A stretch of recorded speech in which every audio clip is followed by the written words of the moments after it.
The doors swing open, not slowly, not with ceremony, with the weight of a decision that has already been made, a decision so absolute that the hinges themselves seem to understand they are merely witnesses. The room falls silent. Not the polite silence of a library, but the stunned, breath-held silence of a court that has just realized its verdict no longer matters.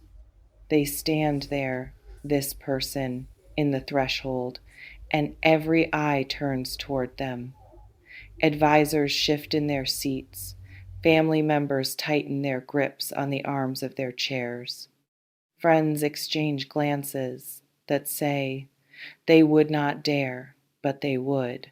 They do. They have already dared in the quiet of their own heart, in the dark hours before dawn, in the mirror where they practiced the words until their reflection no longer recognized the person speaking. And now, in front of everyone who claimed to know what was best for them, in front of the collective authority that has governed their choices since childhood, they speak. Their voice does not shake.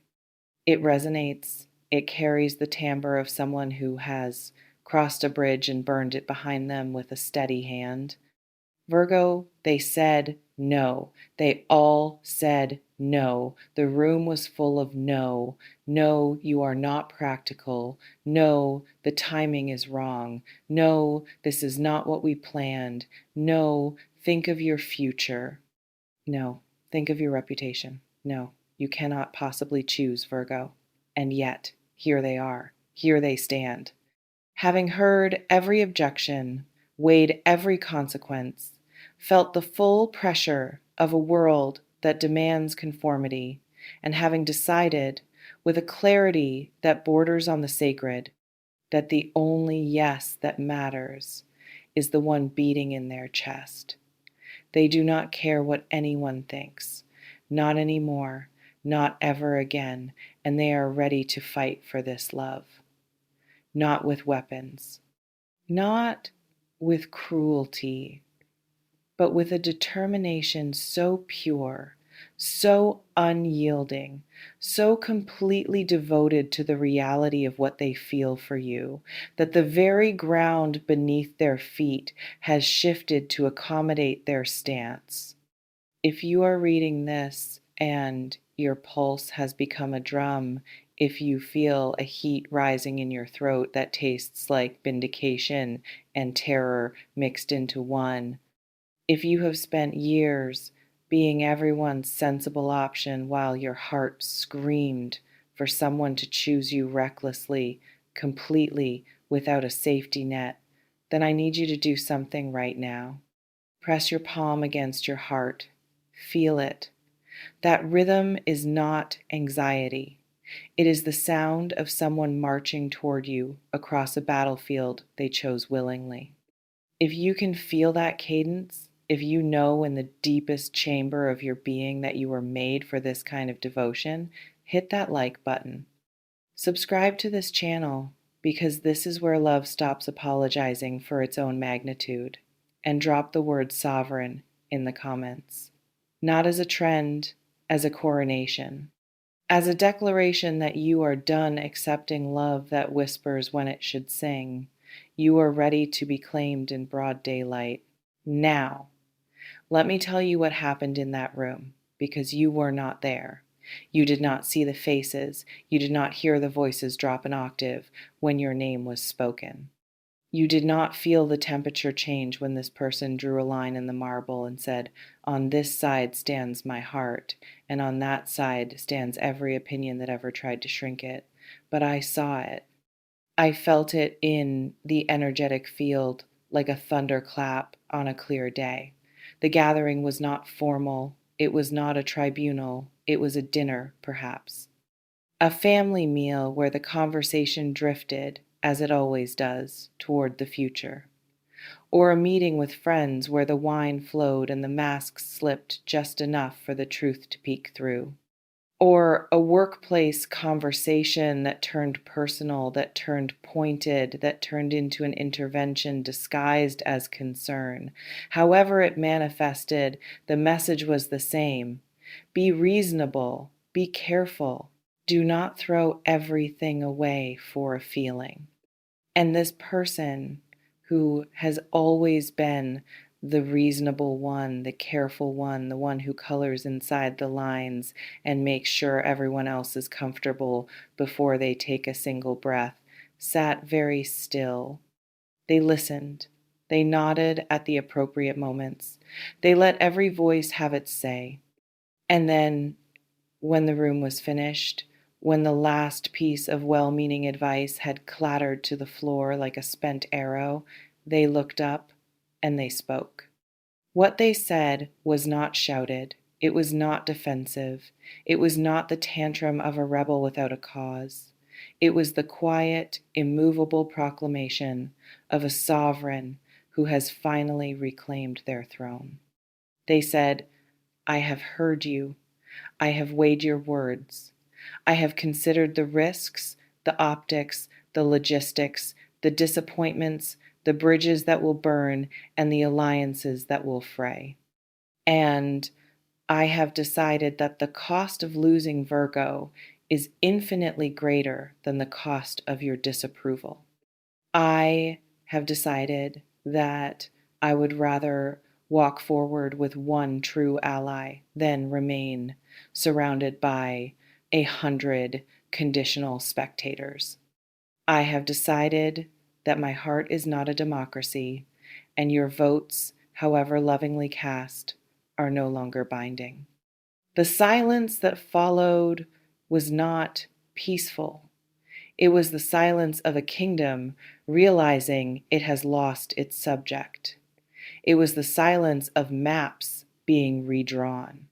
It was the silence of a world that has just watched someone step out of its gravity and begin to orbit a different sun. Yours. And Virgo, that was only the beginning. That was merely the declaration. What followed was the work. The quiet, relentless, invisible labor of dismantling a life that no longer fits the shape of their truth. They have been at it for weeks, perhaps months, moving through their existence like an architect surveying a building that must be renovated while people are still living inside it. They have been selling the furniture of their old life. Not literally, though for some of you that may also be true. They have been liquidating their investments in other people's expectations. They have been cashing out of the social contracts that required them to perform a version of themselves that was never authentic. They have been giving notice, notice to fear, notice to obligation, notice to the carefully constructed persona that kept them safe but kept them separate from you. I am seeing them at their desk at 3 a.m, Virgo, surrounded by papers that represent the architecture of a life they are no longer willing to inhabit. Lease agreements, resignation letters, financial plans that assume a future without you, which they are now rewriting with the fervor of a scribe who has seen the original manuscript and found it wanting.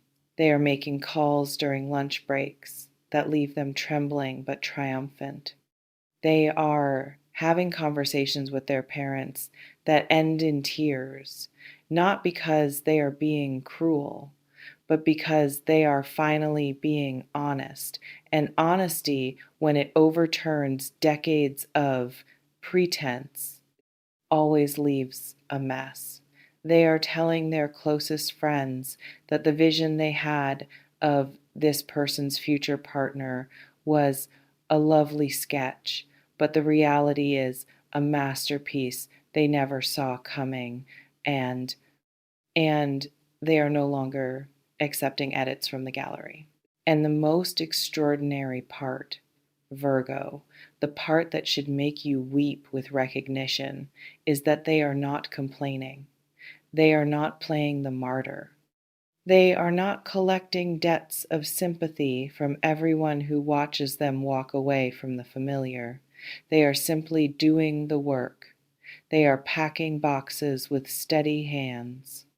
They are canceling subscriptions to futures that do not include you. They are answering the door when doubt comes knocking and saying, "Not today. I have an appointment with destiny." And every time they clear another obstacle, every time they sever another tether, they feel lighter. Not because the severing is painless, but because the weight of a false life is so much heavier than the grief of leaving it behind. Let me tell you about the moment they knew, because every warrior has an origin story, and this one is so tender it makes my own heart ache. It was not a sunrise. It was not a revelation delivered by an angel in a dream. It was an ordinary Tuesday in an ordinary place, doing an ordinary thing. Perhaps they were standing in a parking garage, the fluorescent lights humming above them, the smell of concrete and exhaust filling their lungs, and they reached for their phone to text you something mundane. A question about dinner, a meme that made them think of your laugh, a simple "how is your day?" And in the second before their thumb touched the screen, they froze. Not because they hesitated to reach out, but because they realized, with a clarity that felt like falling and flying at once, that this simple act, this reaching for you, was the most honest thing they had done all day. That everything else in their life, every meeting, every obligation, every performance of normalcy, felt like costume and stage paint compared to the bare, shining reality of wanting to connect with you. And in that parking garage, under those humming lights, they made a vow, not aloud, not yet, but in the cathedral of their own chest. They vowed that they would no longer compartmentalize their heart. They would no longer relegate you to the margins of their life, to the hidden folder, to the hours when no one else was watching. They would bring you to the center. They would bring you to the throne room. They would let the world see exactly where their allegiance lay, and they would let the chips fall where they may. That vow was the seed. And what you are witnessing now, what I am describing to you with such urgency, is the tree that has grown from it. A tree with roots deep enough to withstand any storm, with branches broad enough to shelter both of you, with fruit that tastes like the future you stopped believing in because it seemed too bold to hope for. Now, I need to describe the battlefield more precisely because you need to understand what they are facing so that you never, ever mistake their silence for indifference or their struggle for hesitation. The enemy is not a person, it is a consensus. It is the accumulated weight of every should and every supposed to that has been piled on their shoulders since they were old enough to carry the weight of other people's comfort. It is the family that has a script, a casting call for the ideal partner who fits the existing narrative, who does not challenge the family mythology, who slides neatly into the album of approved photographs. It is the friend group that has already decided who belongs with whom, that operates on unspoken rules about status and timing and appropriate pairings, and that views any deviation as a threat to the social order. It is the professional sphere that whispers, quietly but constantly, that a complicated personal life is a liability, that passion is unprofessional, that the boardroom has no patience for poets. It is the internalized voice of their own past, the child inside them who learned that love must be earned through compliance, that desire must be moderated to remain acceptable, that to want something too much is to risk losing everything. They are fighting All of it, Virgo. Every single front. And they are fighting not with rage, but with resolve. They are fighting by showing up to the family dinner and answering the invasive questions with a calm that borders on supernatural. Yes, I am serious. No, I will not reconsider. Yes, this is my final answer. They are fighting by declining the invitations that used to chain them to a social circle that drains them. They are fighting by redirecting their energy, their time, their loyalty toward the construction of a life that has you at its center, even when the construction site is messy, even when the foundation is still wet, even when the neighbors complain about the noise. And here's what will take your breath away when you finally understand it. They are not fighting because you are weak. They are not storming the castle to rescue a damsel who cannot rescue herself. They have watched you. They have seen you handle your own battles with the kind of quiet competence that makes them want to kneel in reverence. They know you do not need a savior. They know you have been fighting your own wars against doubt, against circumstance, against the same consensus that has tried to shrink you into a shape that does not fit. They know you are formidable. They know you are sovereign in your own right. They are fighting for the space to love you openly because a love that must be smuggled in through the back door is not love at all. It is contraband, and they are done being a smuggler. They want to be a citizen of the nation that is your heart with full residency, full rights, full visibility. They want to stand beside you in the square and let the flags fly with both your colors intertwined, and they know that the only way to earn that place is to clear the field of every obstacle themselves, so that when they finally stand before you, there is nothing between your skin and their courage. I am seeing their preparation with such clarity that it feels like I am reading their private journal. They have made lists that would make your Virgo soul sing with recognition, lists of logistics, lists of obstacles, and the specific tools required to dismantle them. They have spoken to advisors, to counselors, to anyone who can help them navigate the transition from the life that was expected to the life that is true.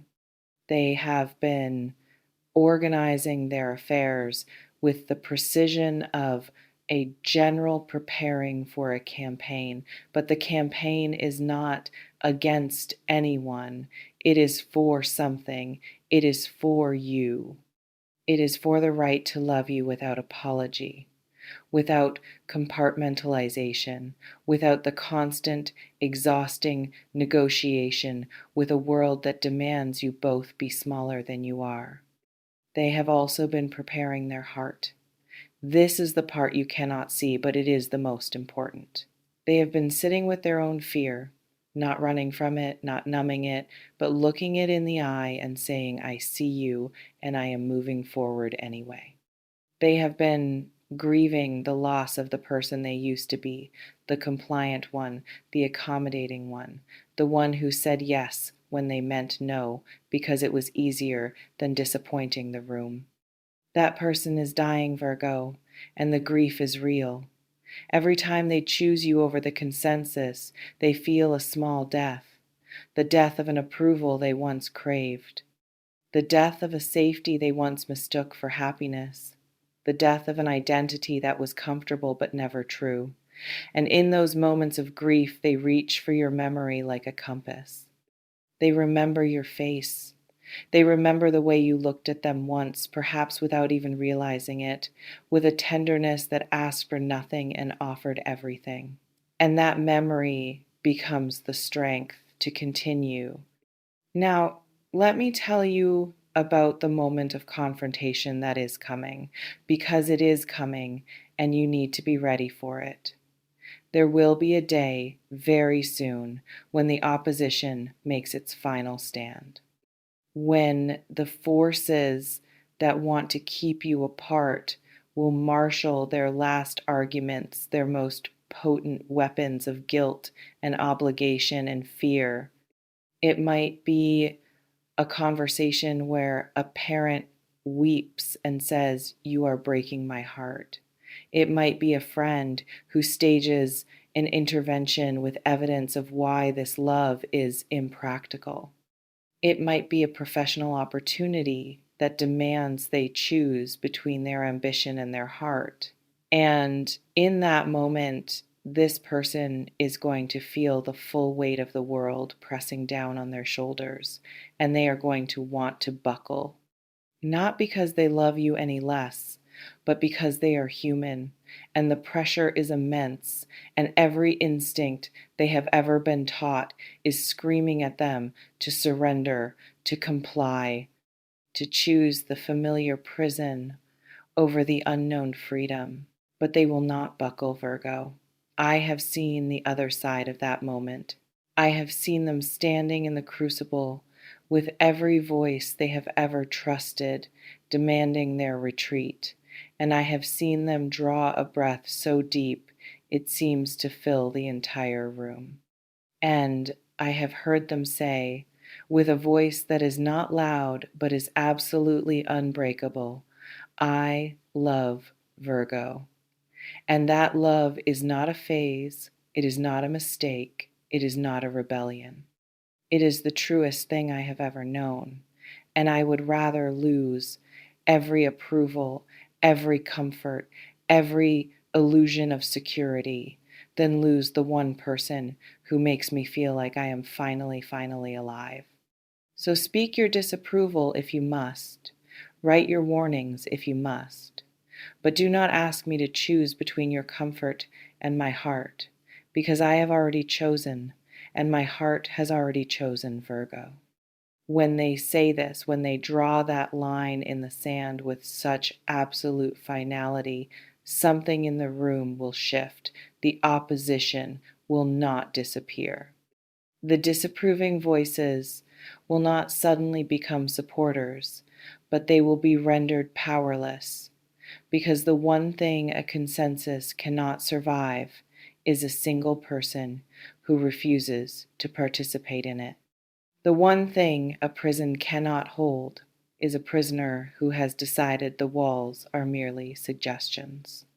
And this person, your person, will have stepped so completely out of the old paradigm that the old paradigm will have no choice but to let them go. It will watch them walk away toward you with a mixture of shock and awe and a grudging respect that comes from witnessing someone become fully human in front of your eyes. And then, Virgo, they will come to you. Not dramatically, not on a white horse with a trumpet fanfare. They will come to you quietly, with exhaustion in their eyes and triumph in their bones.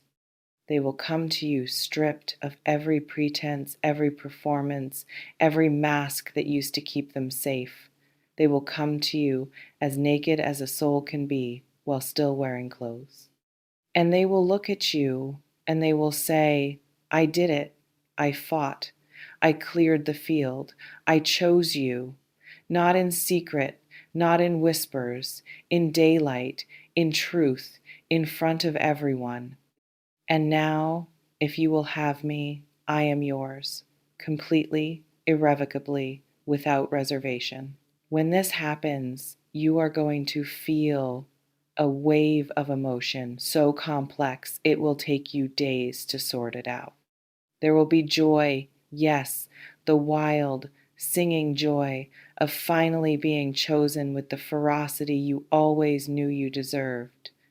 But there will also be terror, because being chosen this completely means being seen this completely. It means no more hiding behind the excuse that nobody wants you enough to fight for you. It means stepping into a partnership where the stakes are real, where the love is visible, where the commitment is absolute. And that visibility is terrifying if you have spent your life in the shadows, if you have made an art form of being low maintenance, if you have convinced yourself that the only way to be loved is to be easy, to be convenient, to require no effort. You are going to want to tell them to slow down. You are going to want to say, "Are you sure? Have you thought this through? What about your family? What about your friends? What about your future? What about the cost?" And Virgo, when that urge rises in your throat, I need you to swallow it. Not because those questions are invalid, but because they are not yours to ask. They have already answered them. They have already done the math. They have already paid the deposit. And by asking them to reconsider, by offering yourself up as a sacrifice to their convenience, you are not being noble. You are being cruel. You are denying them the dignity of their own choice. You are treating their courage like a symptom of temporary insanity rather than the profound, permanent sanity it actually is. So, what do instead? You meet them. You stand up straight. You look them in the eye with a steadiness that matches their own.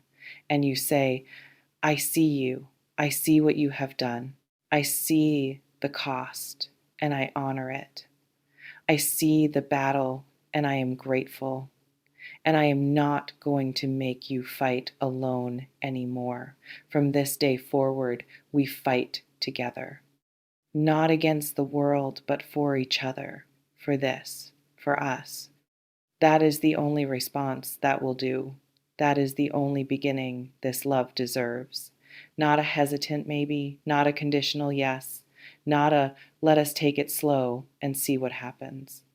A full, open, sovereign alignment of two people who have both done the work of becoming whole and who are now ready to stand together and let the world adjust to their reality.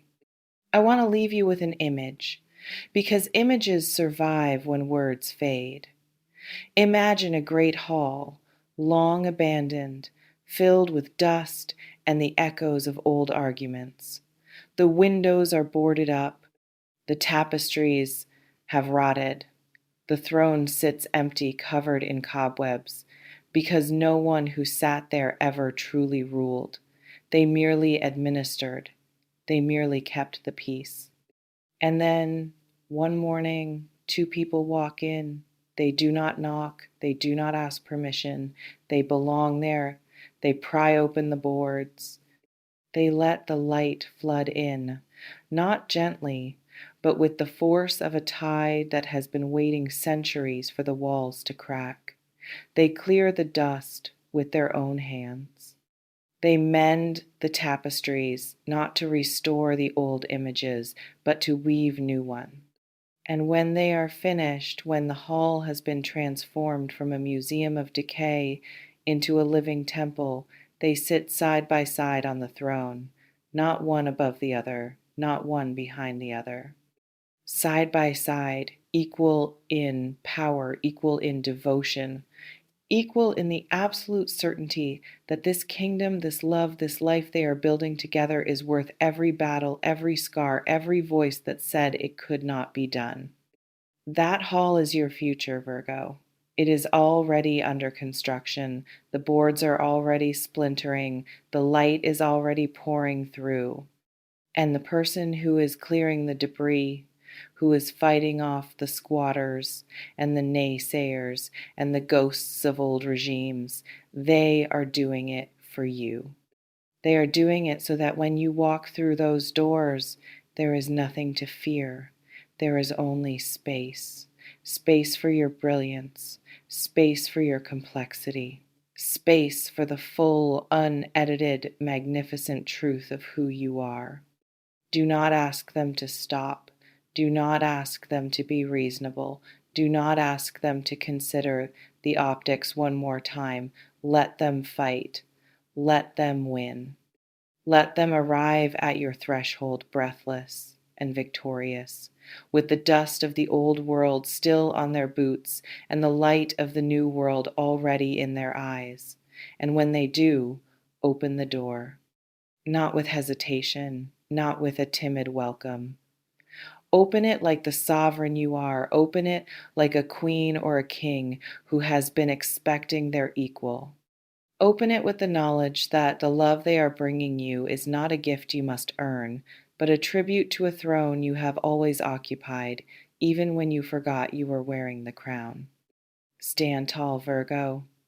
The battle is being won on your behalf. The old walls are falling, the new kingdom is rising. And the warrior who has chosen you above all else is closer than you think, marching through the wreckage of a life they no longer need, carrying nothing but the truth, and walking straight toward the only home their heart has ever recognized. Let them come, let them arrive, and when they do, take their hand not with gratitude, but with pride, because you are worth the war. You have always been worth the war. And finally, someone has the courage to fight it.